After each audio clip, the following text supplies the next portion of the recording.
Coming up, yellow and red filled the Honda Center this weekend as walkers came out to participate in the Ronald McDonald Walk for Kids. Ballroom dancers of all ages strut their stuff in Los Angeles. I'm Wes Rappaport. Coming up on Chapman News, my report from the USA Dance Sport National Championships. Stay tuned. While Chapman's baseball coach remains on leave, one of the best players in team history speaks up loudly for Coach T. Chapman News is next.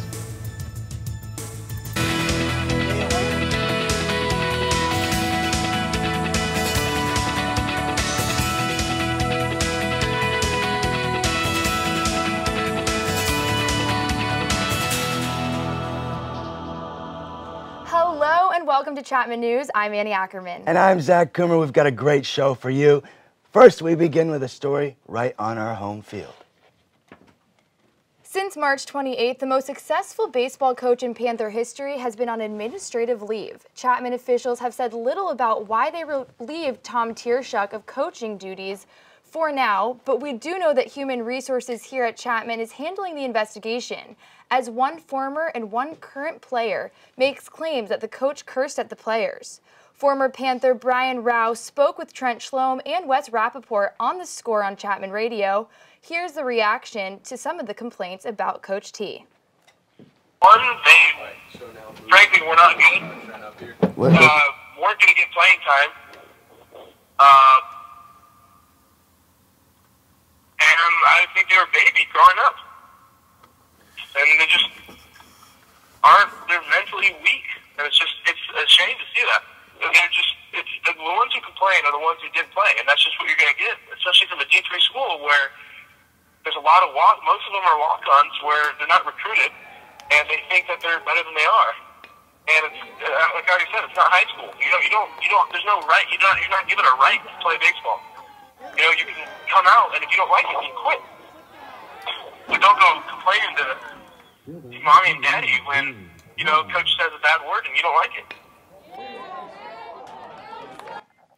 Associate head coach Dave Edwards is managing the Panthers during the investigation of Coach T. Sports director Trent Schloem joins us now. Trent, let's start with an overview how this all got started.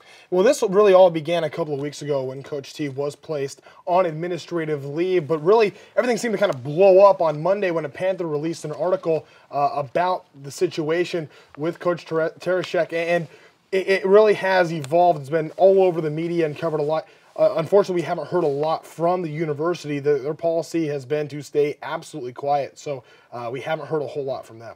And after the Panther released the article, a lot of comments, I think over 56, and a lot of people supporting Coach T, and then some saying that the article was one-sided. What's your take on that? Well, my take on it is this. There's a lot of people that are upset with the way that this situation has been handled. And a big problem is there hasn't been anything said. Very few people have been able to talk at all. So that has allowed for a lot of people to let rumors grow and let the situation explode, if you will. That's been the case. I've had an opportunity to chat with a lot of former players, and you heard the conversation with Rao, Jordan Sigmund, another guy I spoke with, and I got dozens and dozens of emails from former players wanting to share their story because they really believe that Coach T is a good guy, has treated them very, very well, so they've been pretty upset. Now, I'm curious, Trent, is Coach T being paid for his leave of absence? I don't know the answer to that.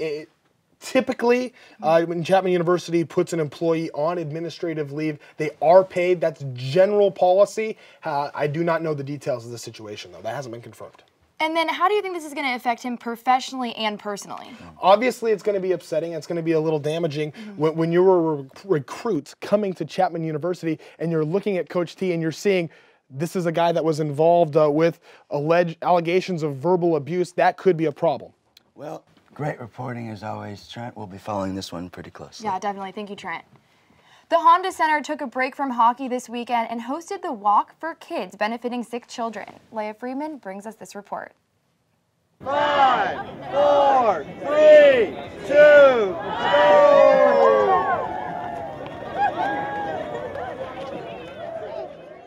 The Golden Arches filled Honda Center this weekend as the Orange County Ronald McDonald House put on their annual Walk for Kids. 25,000 people took part in the 5K walk to raise funds and awareness for the local charity. You are the people that make it happen. This grows every single year. It's amazing to see all the folks here this morning, so thank you so much. Over 200 people were in attendance this year walking for Team Brooklyn. The Papa family started the team when the OC Ronald McDonald House first welcomed them in 2011. Brooklyn Papa was born with a rare heart defect that took her life at only 14 days. I'm so grateful that I had time. I had time to spend with her, and you can't ask for anything better. The OC Ronald McDonald House offers comfort, care, and support to families in Southern California. Families receive low cost and often free housing and meals, so they can focus on spending time with their recovering child. The Walk for Kids is the largest annual fundraiser for the Orange County chapter. This is a great opportunity for families who've used our services to be able to come back and give support. You know, anybody can come and take part in the Walk for Kids, so this is a really important event for us. The Walk for Kids raised well over $280,000. The donations go towards programs and services offering treatment to seriously ill children. Reporting from Honda Center, I'm Leah Freeman, Chapman News. The organization also held walks at 4 other locations in Southern California. A 5th Walk for Kids will be held on June 1st in Bakersfield to benefit the Bakersfield Ronald McDonald House. Long Beach police are asking for the public's help in finding a bicyclist who has sexually assaulted over 20 women. Adam Herbitz has newly released footage that they hope will help find this man. This surveillance tape caught a ride-by groper near 7th and Orange after one of many recent attacks. Rides up behind them, grabs their buttocks or their breast, and then just rides off. So it's a quick crime that happens. Looks like probably any other guy riding down the street. The suspect has sexually assaulted over 20 women, ranging from a senior citizen down to a 12-year-old girl. And even though there's no pattern as to who he targets, over half of the cases occurred right here on 4th Street. He may live in the area because of the type of activity and the behavior. We don't know if there's a specific reason for 4th Street itself, but it does give us an idea that he's in that area. But women throughout the city are on high alert. Tamara Newsom has lived in Long Beach her whole life, but now feels unsafe unless she's walking with her boyfriend or her dog. It's something that's constantly in the back of my mind. Look over my shoulder. Yeah. I think you're like a pedophile. I look at you as a pedophile because if you would do that in the community, what would you do behind closed doors? Police believe there have been more attacks, but not all of them may have been reported. The suspect was also caught on this surveillance camera back in December. When the footage came out, the attack stopped for a few months before picking up again in February. Victims described the cyclist as either white or Hispanic, about 200 pounds, and anywhere from 5'6" to 6 feet tall. Reporting in Long Beach, Adam Herbitz, Chapman News. Thanks, Adam. Anyone able to recognize the person in the video is asked to call Long Beach PD or send an anonymous tip by dialing 1-800-222-TIPS. The radio industry has lost its biggest cheerleader. That's how one friend described the passing this Tuesday of Gary Lycan, longtime columnist for the Orange County Register. Lycan suffered from prostate cancer. He died in his sleep at his Santa Ana home. For more than 40 years, Gary Lycan wrote a weekly column on the Southern California radio industry. Last year, the LA Press Club named his print columnist of the year for entertainment. Lycan was a tireless advocate for both the industry he covered and for his passion, finding homes for stray pets. Gary Lycan was 68. The 2 Costa Mesa hikers that were lost in Trabuco Canyon last week will not be charged for the intense 5-day search and rescue mission. Kendall Jack and Nicholas Sandoya set out on what they assumed was going to be a quick day hike. It turned into a 5-day nightmare. According to Gail Krause of the Orange County Sheriff Department, neither teen will be billed for the rescue efforts. The search began Easter Sunday and continued for days until Sandoya was discovered on April 3rd in the woods, disoriented. Jack was found the following day, obscured by shoulder-high brush. The 2 teens were briefly hospitalized for severe dehydration. It's Women in Focus Day here at the film school. Let's talk to April Newman about this year's star-studded panel. April, Annie, it's the 14th annual Women in Focus event, and what a year it is. We've got some of the most powerful women in Hollywood who are going to be on our Foligno stage in just under an hour. I'll tell you more about it after the break. Weekend, but nice temperatures ahead. I'll have a look at your weather coming up next on Chapman News. We'll be right back.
Oh, sweetheart. Gonna give you a hand? No thanks, Dad. I got it. Okay. I'm gonna go fix the lamp in your room. You don't have to be perfect to be a perfect parent. There are thousands of children in foster care who will take you just as you are. How you doing? My name's Steve. My family's lived in this neighborhood for years. Recently, things got so tight, we had to go to our local food bank for help. I lost a lot of sleep worrying about what the neighbors might think. That is until I saw them there, too. How'd I do, Steve? A little stiff. You could have done a little better. What? Come on. You know, I have an Academy Award. Yeah, but not for playing me. Play a role in ending hunger. Visit feedingamerica.org/hunger and find your local food bank. Welcome back to Chapman News. Thanks for sticking with us. Hey, we're joined now by Wes Rappaport. Weather with Wes. He has a look at what to expect for our weekend vacay and what we should prepare for as Monday rolls around. I've been so cold on campus. Please tell me we're expecting some summer-like temperatures. Absolutely, Annie and Zach. Well, partly cloudy conditions today and outside right now as we take a look at current conditions right now. But we have summer-like temperatures to look forward to as we round out April. Let's go outside and take a look at those beautiful conditions live right now at Dodge College of Film and Media Arts here at Chapman. Let's chat a minute about the current conditions. Low surf this weekend with swells only 1 to 2 feet as we move to the current conditions here. High of 62. We got a 10% chance of rain, but we're looking for that cloud cover from earlier in the morning to burn off a little bit, and we're expecting some good sunshine this afternoon. 9 miles per hour with the winds and the sunset. A beautiful sunset tonight at 7:45. Let's move towards Orange County. We'll take a look at some of the current temps. 58 in Los Angeles, 59 in San Diego, so we're hitting the high 50s and into the low 60s up in the central part of the state. 65 in Tucson, and through Arizona, we're seeing a range of numbers there. 67 in Vegas. So I know we've got a few of our newsies headed up to Vegas for the weekend. They can expect some sunshine there. Let's move to where some of our alumni are spending their times, building their TV careers. The weather in South Dakota right now, we got this in yesterday from Elizabeth Ellis in Rapid City. I don't envy her in terms of the weather right now, enjoying the California sunshine. We've also heard from Matt Pritchard in Albany, Georgia, where he lost power last night. We got a tornado warning coming through, so definitely a good time to be in California. Let's move to the 5-day forecast, and as we get into the middle of the week, to the weekend here, we're seeing some clouds, a chance of rain on Monday with the chance of rain heightened through Monday, but for the rest of the weekend, just a few clouds, and it will clear up by Tuesday. We're expecting sun and more sun with temps in the 80s. Zach and Annie, back to you. Thanks, Wes. I'm excited for that weather. Me too. The Women in Focus Conference is better than ever, with Chapman bringing in the big shots in Hollywood, including Oscar-winning Juno screenwriter Diablo Cody and comedic actress Maya Rudolph. April Lynn Newman is there right now with more details on the big event. Hey guys, I'm here with a Hollywood Titan in her own right, Dawn Taubin, a professor here at Chapman, the moderator for this event, and the previous marketing chief for Warner Brothers. Dawn, it couldn't have been easy to put together a panel of women like this here today. How'd you make it happen? You know what, there's a group of people here at Dodge who work on this event. It's our 14th annual event, and I think the reputation of the event in the Hollywood community has gotten stronger every year. And people hear about the event, they know that the panelists who came had a really good time, so when we ask them to come, they say yes. Awesome. So you've got a wide range of women here representing powerful positions. You have actresses, directors, studio bosses. Is there something that they all have in common that helped them get their success? I think they are all obviously incredibly talented, incredibly bright, but they all have a tremendous amount of passion for what they do. They're very determined, and they set their minds to something, and they do it. We have such a terrific panel this year, and our topic is comedy, so all of the women have in some fashion either directed comedies, acted in comedies, written in comedies. In the case of Donna Langley, who's the chairman of Universal, they're sort of the go-to studio in Hollywood for making terrific comedies. So it should be informative but a lot of fun as well. So on a lighter note, but going on a more serious question here, you have a lot of female students in the audience. What do you think this means to them to have a panel like this to speak to, with the reputation of it being hard for women to get those powerful positions in Hollywood? Based on past years, the comments that I get the most from the studios or from the students is that, they learned something, that it was entertaining, but the word that is used most often is inspiring. I think that our students are inspired by these women, and when we talk on the panel about how they got to where they did and the skills that they used and the passion that they used and how you have balance in your life and how all of these women on the panel today also have children. So they've managed to have a life and have a glorious, successful career. And I think that's inspiring when you're in your probably most of our audience is in their 20s, seeing what you can achieve if you put your mind to it. I think inspiration is probably the biggest. Sounds really great. Well, Dawn, good luck today. Thank Maybe you. you could save me a seat. I'm April Lynn Newman. Back to you guys. Orange County is coming out on top yet again. As of Tuesday, Orange County has received the title of highest graduation rate for the third year in a row. Go Chapman. With a rate of about 98% this year alone, the Laguna Beach Unified School District has the greatest number of students graduating in all of California. According to the data released on Tuesday, Orange County has even had a decrease in student dropouts. And on the topic of education and teachers, Chapman honors the best of the best professors in an annual appreciation reception. Madeline Dodd has the story on those teachers that made the grade. 100 of Chapman's faculty and students packed the Sandu Conference Center on Thursday for the Seasons of Knowledge Teacher Appreciation Reception. Teachers were treated to food and musical performances from Soundcheck and Men of Harmony before receiving awards for the 2012-2013 academic year. I think we take enough time for students to really say how impactful faculty members can be. This is really the opportunity just for kind of a nice but casual way to say thank you for everything that they've done for us. Professor Pete Weitzner won the award as the most nominated professor from Dodge College, but he attributes his success to the teaching style of others. I actually thought it would be Sally Rubin or Dan Pavlin, because we have a ton of great professors at Dodge. But it was you. It's got to be. Someone should demand a recount. Taking home the top honor, winning the My Favorite Professor award, was Jessica Sternfeld from the Conservatory of Music. Student Kyle Chattleton was proud to nominate his teacher from freshman year that helped mold him into a musical success. Dr. Sternfeld has opened up so many different doors for me. Has completely allowed me to open up my vision about what it means to be a student at this university. Credited for being a selfless human being and doing whatever it takes for her students to succeed, Jessica finds happiness knowing she is surrounded by other faculty that do the same. I'm here to serve the students, and I think all these people feel the same, or they wouldn't have been nominated by their own students for this sort of thing. Reporting for Chapman News, I'm Madeline Dodd. Chapman News congratulates Professor Sternfeld and all of the nominated faculty and our very own Professor Pete Weitzner. We all love him. Californians are finally invited to play the biggest game in the nation. Emily Villa has more. The Golden State will be getting some much-needed lottery loot.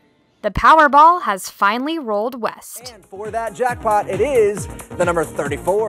This makes California the 43rd state to play the game. It's fun to play. It's not that expensive to play. I mean, if you do it in moderation, and you have the opportunity to win big. If there were a big jackpot winner at our store, naturally we'd be thrilled. And the likelihood of winning really is astronomically against someone. The odds are long, 1 in 175 million, but that doesn't stop Diane LaBianca, who has played Powerball in Arizona for years. Yesterday I only hit one number and I bought 3 tickets. You got to play to win, so. And Californians are playing. In the first 2 hours of the Powerball, the lottery jumped from 40 to 60 million. The next Powerball drawing is this Saturday at 7, and I'm feeling lucky. Maybe California will have their first Powerball winner. Reporting from Rod's Liquor, I'm Emily Villa, Chapman News. The next drawing is for $70 million, but a few months ago, the lottery hit over $330 million before there was a winner. Sports is coming up next. Taylor, what do you got for us? Coming up in sports, the Masters is in full swing. We have the highlights from Augusta. Plus, a brawl ensues in San Diego. We'll find out why next. This is Chapman News. Nice.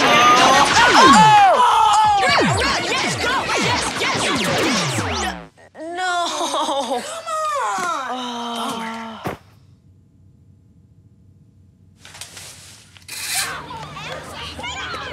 Oops. Yeah, sure.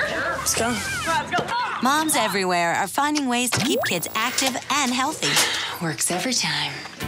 Get ideas, get involved, get going at letsmove.gov.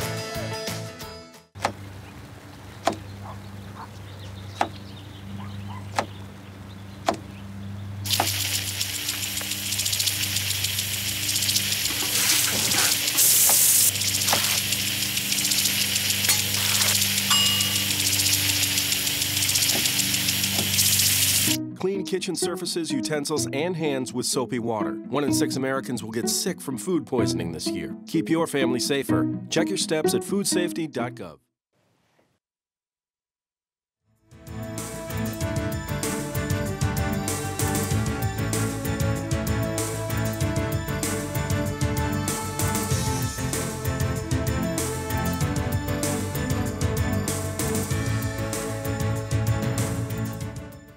Know what?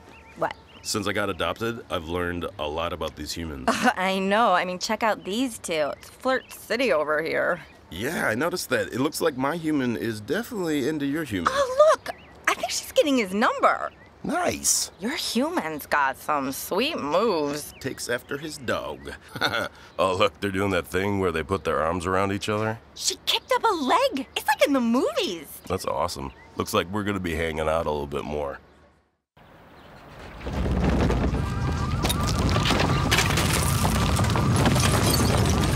Up to 40% of businesses never recover after experiencing a major disaster. Make a plan at ready.gov/business. Welcome back to Chapman News. I'm Annie Ackerman. And I'm Zach Coomer. Hey, Taylor. It's an exciting week here on campus for sports, right? What's going on? Sure is, Zach. Absolutely. Hey, sports fans, I'm Taylor Wing, and it's a big sports week at Chapman and Division III schools across America. This week, the NCAA celebrates Division III with National D3 Week. Dan Steele reports.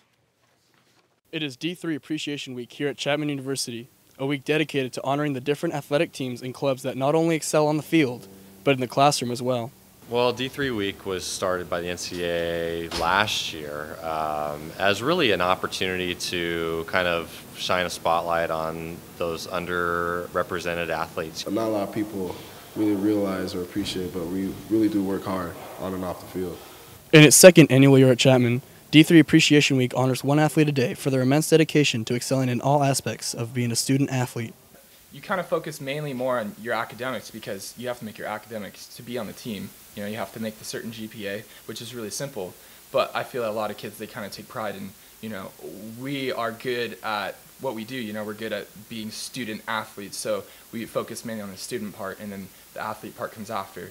Well, I mean, if you kind of think about Chapman and its mission and the 4 pillars, and one of those 4 pillars is the physical pillar. And Chapman makes no secret that a healthy body equals a healthy mind, and so to be able to incorporate athletics into your education, whether it's in intramurals or taking physical activity classes, that physical pillar is really important here. And so our athletes are the best representatives of that and their ability to balance and be well-rounded student athletes. Be sure to show your appreciation to any athlete you see around campus. They certainly deserve it. Reporting from Wilson Field, I'm Dan Steele, Chapman News. Thanks, Dan. D3 week continues with Chapman baseball, their game at 3. And now to the big boys. Dodgers in San Diego, Zach Greinke on the mound facing Carlos Quentin. Pitch runs in, hits the big man. He goes charging, like Pamplona, leads with the left shoulder, ends up with a fracture. No timetable set on his return. Big blow for the blue. Then Matt Kemp gets involved. He'd meet with Carlos in the parking lot after the game. Dodgers end up winning 3-2. And dancers took to the floor at LA Live over the weekend. Russ Rappaport was there, where competitors from all over the country moved to the beat on a quest to become best in the nation. Makeup, glitter, hairspray, and flashy clothes are the outfits of choice for the USA Dance Sport National Championships in Los Angeles. The competition showcases some of the best ballroom dancers in the country, all vying to compete for the top spot, and the winners at this level move on to compete for the world title. While the dancers all want to win the event, it does bring out the inner athlete in everybody. We have many efforts and initiatives that we put out across the country as far as improving the quality and quantity of dancing and bringing more people into dancing at all ages for the physical benefits, for the joy of it, for the fun of dance. USA Dance runs the nationwide event. The 48-year-old nonprofit organization promotes social activity and athletic opportunity through dance. For 13-year-olds Aaron Altman and Rochelle Colfine of Encino, dancing has been a part of their lives, well, since they could dance. And their parents have been supportive through the entire process. What inspires us most is our family. They're always there to support us and make us smile and laugh when we're at competitions. And our moms always drive us around, and they really were the main people that got us into this sport. With parents at the ready to cheer their kids on or perform a quick fix in between dances, the kids appreciate the support they get from their families. They put their heart in it, and they clapped for us. My family's pretty supportive. From 7 to 70, age is just a number when the dancers hit the floor for competition, and many of the younger competitors have aspirations to continue performing for many years to come. After an entire weekend of dancing, a lot of waltzes, foxtrots, tangos, and a lot of fun. At LA Live, Wes Rappaport, Chapman News. Winners at each level will be selected to represent the U.S. for the World Games in August in Colombia. Shows like Dancing with the Stars have increased popularity to ballroom dancing over the past several years. And paradise for the patrons in North Georgia, top golfers in the world at Augusta National for the Masters. Tiger Woods, looking for another green jacket, would miss this birdie putt, but would finish the day at 2 under. Tiger not so happy now, but he did have a really good round. He's right in the mix.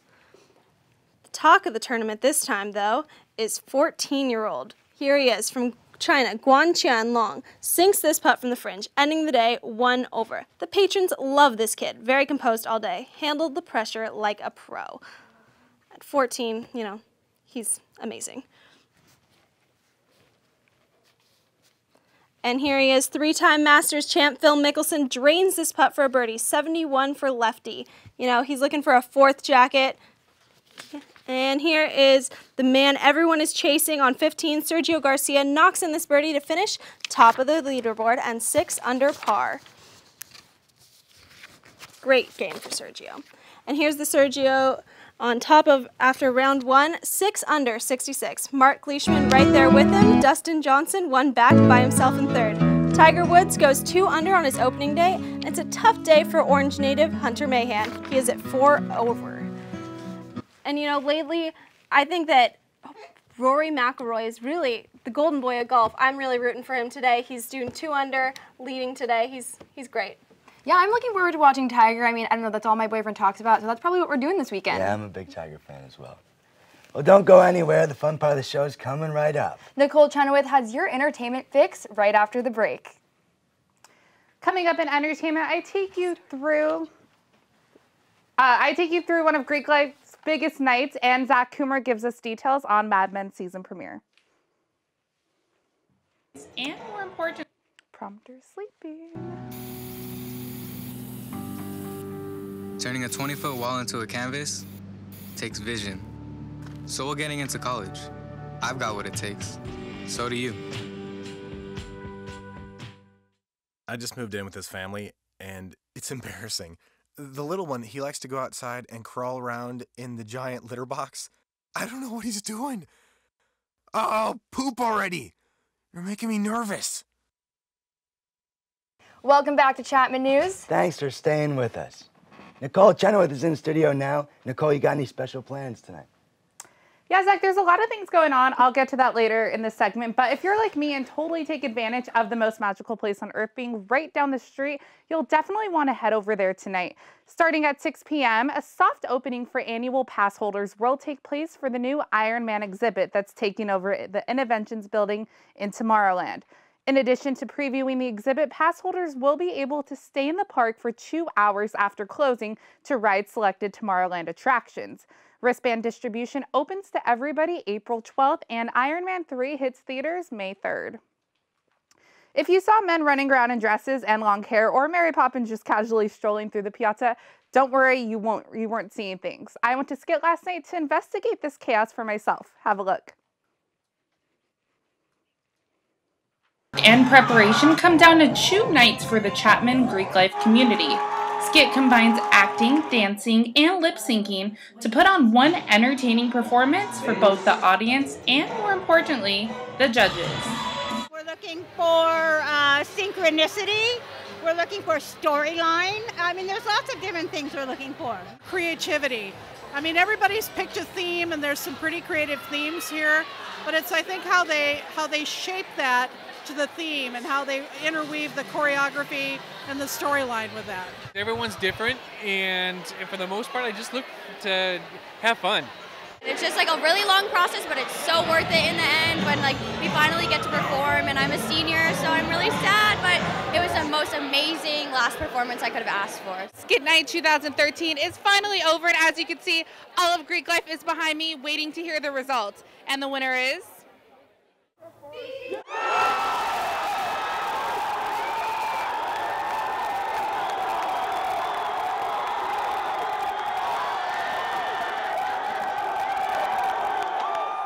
It's not a win for me, it's a win for Fiji and Greek life. Everyone is such a fantastic job. Greek life at Chapman is just unbelievable. What everyone pulls off is incredible. So, the goal is to have a good time, to be honest. We wanted something that would be funny, memorable, and that the audience would enjoy. And then after last night, we got a lot of positive feedback, and we thought we might actually have a shot of doing really well with this. And so we practiced a little bit last night, we heard it today, and just gave it our all. So. Skit raised thousands of dollars for the General Scholarship Fund and had one of the largest turnouts in the event's history. The 2013 MTV Movie Awards are this weekend. The funny lady who stole the movie in both Bridesmaids and Pitch Perfect, Miss Rebel Wilson, will be host for the evening. Rebel will join her cast of Pitch Perfect to perform at the awards show. Other performers include Selena Gomez and Macklemore. Oscar winner Jamie Foxx will be presented with this year's MTV Generation Award. His film Django Unchained will compete with The Avengers, The Dark Knight Rises, and Silver Linings Playbook for Movie of the Year. Check out the MTV Movie Awards this Sunday at 8 p.m. The best dressed show on television is back, Mad Men. Our Zach Coomer hit the red carpet for the premiere of Season 6. We're at the Season 6 premiere of Mad Men, so pour yourself a drink and don the suit. A mysterious premiere full of juicy surprises. The cast of Mad Men, looking fashionable as ever, kept their lips sewn up tight. I think you're going to see, without being able to basically say anything, I will now talk around this question. I think you're going to see Peggy growing up a little bit. Actor John Hamm says he's hoping for a little resolve with his character, Don Draper. A lot of things that we talk about this season are what happens when you get everything you want, and very often you find that you just want different things. So life is tricky, and we try to portray that as accurately as possible. John Slattery says even he doesn't know what's next for his character, Roger, but expects the season to elevate the drama even further. More of the same, only better. It just keeps getting more complicated. which I think is more interesting dramatically. So everything you know about these characters, you know, you start reacting before they even come in the room. It's you know, it's become character driven, and the stories are still great, and the guy's Matt Weiner's a great writer. So I will be honest with you, there is no drama with Balance. There's always has to be conflict, and Don, the problems on the show are on a human scale, but Don's life, good and bad, is a lot more exciting than yours, or you would not want to watch it. All I can really say without giving too much is that we left Joan being a partner at the end of last season, and we're definitely going to explore what that means for her this year. I wish I had better news for you, but you would just have to watch and see. In Los Angeles, Zach Coomer, Chapman News. A special 2-hour premiere will follow with another 1-hour episode of the hit show this weekend on AMC. And we have some sad news for the entertainment world. Jonathan Winters passed away today at the age of 87. Winter has a huge comedic improv star and inspiration to entertainers such as Jim Carrey, Robin Williams, and many others. Well, we'll have a lot more entertainment news for you this week. Zach and Annie, lots of stuff going on. What are you guys going to do this weekend? Maybe catch a movie, watch the golf. I'm I excited. definitely want to check out that Iron Man attraction at Disneyland. Sounds fun. Well, the city of Orange celebrated its 125th birthday last Saturday. Bailey Maloney was there for all the festivities. Orange loves to celebrate. Even though people may not live in Orange, they still feel like they're a part of it.